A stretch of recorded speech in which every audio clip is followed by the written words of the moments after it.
अस्सलाम वालेकुम dear students. उम्मीद है आप सब बिल्कुल खैरियत से होंगे। डियर स्टूडेंट्स, आज हम पढ़ने वाले हैं क्रेब्स साइकिल। क्रेब्स साइकिल को ट्राई कार्बोक्सिलिक एसिड साइकिल भी कहते हैं, साइट्रिक एसिड साइकिल भी कहते हैं। ये इसके तीन नाम हैं।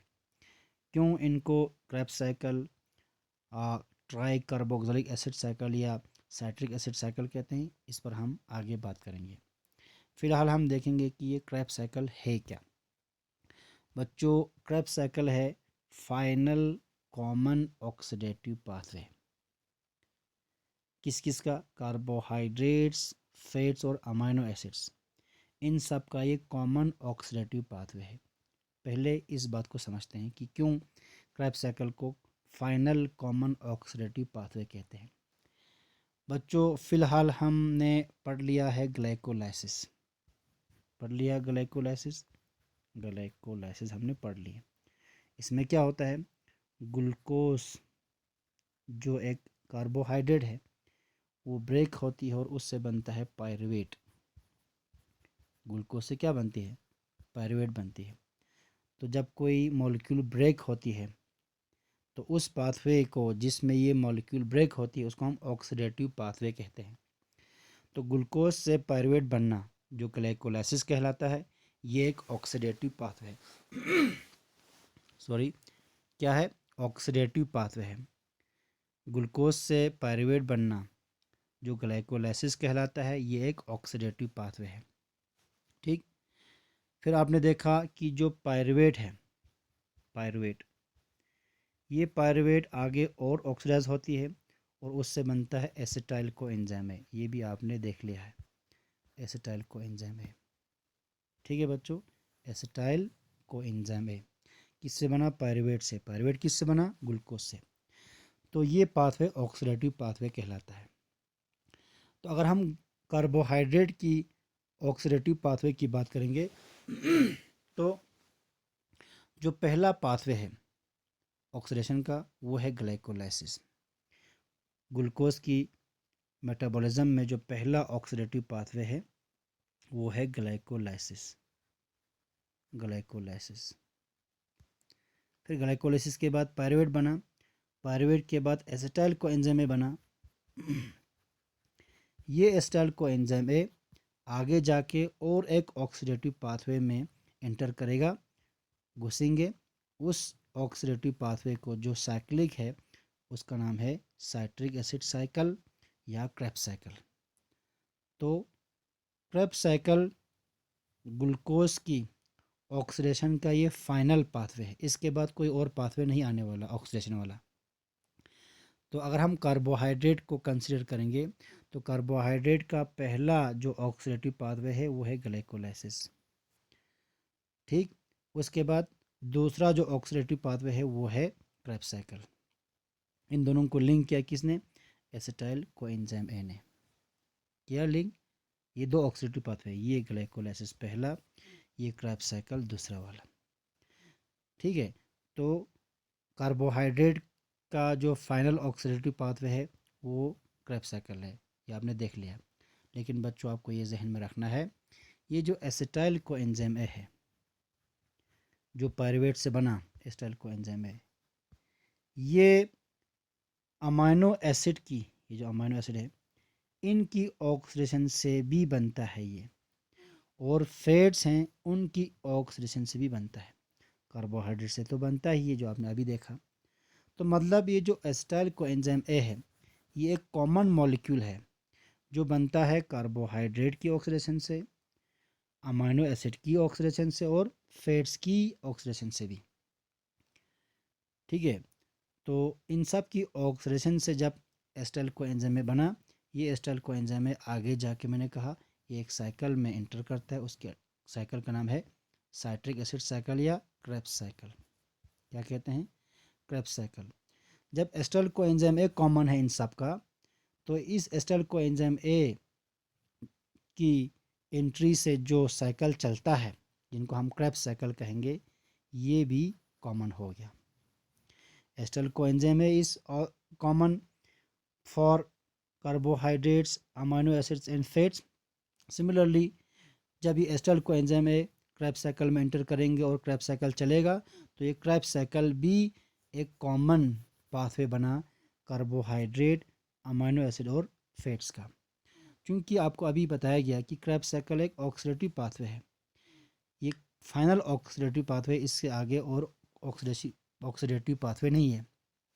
तो ये फाइनल ऑक्सीडेटिव पाथवे कॉमन हो गया किस किस का, कार्बोहाइड्रेट्स का, अमीनो एसिड्स का और फैट्स का। क्यों? क्योंकि इन सब की ऑक्सीडेशन से कॉमन मॉलिक्यूल बनता है एसिटाइल कोएंजाइम ए। ये एसिटाइल कोएंजाइम ए आगे जाके क्रेब्स साइकिल में एंटर करता है और क्रेब्स साइकिल चलता है। सॉरी, तो ये Krebs cycle common oxidative pathway बन गया फाइनल किस किस का, carbohydrates, amino acids and fats का। इसीलिए ये यहाँ पर सेंटेंस लिखाया, साइट्रिक एसिड साइकिल यानी Krebs cycle is the final common, ये कॉमन इंपॉर्टेंट है, oxidative pathway for carbohydrates, fats and amino acids. ये समझ लिया बच्चों, अब अच्छी तरह से आपको समझ आ गया। इसके अलावा ये जो क्रेब्स साइकिल है, ये एक इम्पॉर्टेंट मेटाबॉलिक पाथवे है, एनर्जी जनरेट करने वाला, एनर्जी सप्लाई करने वाला एक इम्पॉर्टेंट मेटाबॉलिक पाथवे भी है ये क्रेब्स साइकिल। क्यों? क्योंकि क्रेब्स साइकिल से सेल को ज़रूरत पड़ने वाला जो 65 to 70% जो एटीपी है वो यहीं से जनरेट होती है। यानी सेल के अंदर 65 to 70% ऑफ एटीपी जो है वो क्रेब्स साइकिल से जनरेट होती है। किस तरह से ये एटीपी क्रेब्स साइकिल से जनरेट होती है ज़्यादा अमाउंट में, उस पर हम आगे बात करेंगे। ठीक है बच्चों, ओके। तीसरा इम्पोर्टेंट प्रॉपर्टी या हम कहेंगे क्रेब्स साइकिल की खासियत ये है कि क्रेब्स साइकिल को जो अभी तक हमने जाना, अभी तक हमने देखा कि ये एक ऑक्सीडेटिव पाथवे है। क्यों? क्योंकि एसिटाइल कोएंजाइम ए जो कार्बोहाइड्रेट, अमीनो एसिड और प्रोटीन फैट्स की ऑक्सीडेशन से बना, ठीक है, वो आगे जाके ऑक्सीडाइज होती है किस में, क्रेब्स साइकिल में। तो जब कोई चीज़ ऑक्सीडाइज होता है तो हम उस पाथवे को कैटाबॉलिक पाथवे कहते हैं। क्या? कैटाबॉलिक पाथवे, क्योंकि उसमें ब्रेकडाउन होती है सब्सटेंस की, उसमें ब्रेकडाउन होते हैं मॉलिक्यूल्स की, कैटाबॉलिक पाथवे। कैटाबॉलिक पाथवे वो पाथवे है जिस पाथवे के दौरान मॉलिक्यूल्स की ब्रेकडाउन होती है। तो अभी तक हमने ब्रेकडाउन होते देखा, ठीक है। एसिटाइल कोएंजाइम एक क्रेब्स साइकिल के दौरान ब्रेकडाउन होकर, ठीक है, उससे कार्बन डाइऑक्साइड और वाटर बनेगी। किससे? एसिटाइल कोएंजाइम ए से। एसिटाइल कोएंजाइम ए जब क्रेब्स साइकिल में घुसेंगे वहाँ पर एसिटाइल कोएंजाइम ए से कार्बन डाइऑक्साइड और वाटर बनेगी। तो एक ऑक्सीडेटिव पाथवे है, ब्रेकडाउन वाला पाथवे है। तो ब्रेकडाउन वाले पाथवे को हम कहते हैं बच्चों कैटाबॉलिक पाथवे। Catabolic pathway. तो अभी तक हम क्रेब्स साइकिल को एज ए कैटाबॉलिक पाथवे देखते हैं। लेकिन बच्चों आपको बता दूं कि जो क्रेब्स साइकिल है, क्रेब्स साइकिल चलता है उस दौरान कुछ इंटरमीडिएट्स बनते हैं, आगे इस पर बात होगी।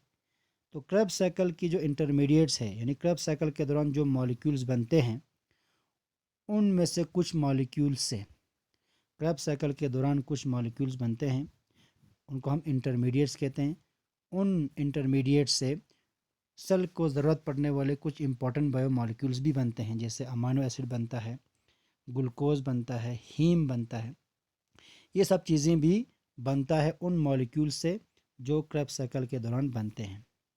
तो इसका मतलब हो गया क्रेब्स साइकिल से चीज़ें बनता भी है। क्रेब्स साइकिल में सिर्फ ब्रेकडाउन ही नहीं होता, क्रेब्स साइकिल से कुछ चीज़ें फॉर्मेशन भी होती है, बनता भी है। तो बनने वाले पाथवे को हम कहते हैं एनाबॉलिक पाथवे। Anabolic pathway.